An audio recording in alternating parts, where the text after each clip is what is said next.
ginpaandaman sa komisyonado dito kung COA ang Social Security System o kung SSS bangod sa paggamit sa isang pondo sa tuig 2024 sa pagbakal sa tissue paper rolls nga nagabalor sa 13.195 million pesos. Suno pa sa komisyonado dito ang pagbakal sa linibok at tissue paper rolls wala na planuhan sa maayo kag makabulig pa kuntani ang kwarta nga gingasto sa mas sobra 2,000 ka mga SSS pensioners.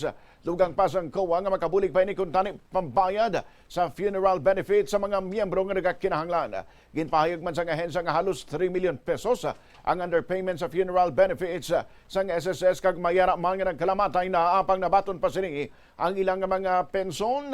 Gindugang pa sang COA nga naghatag ang SSS sa cash incentives nga nagalabot sa 50,000 pesos sa kada isa sa 6,525 ka mga opisyal sini kung saan naglabot sa 333 pesos ang Prestige Award nga nahatag sa mga miyembro sini. Naghingyo naman ang COA sa SSS nga magsumite sa ilang evaluation report na tuhoy diri bangod kun mapamatudan nga may sala ang ahensya kinahanglan sini nga ibalik ang substantiated cash incentives nga ila ginpanghatag.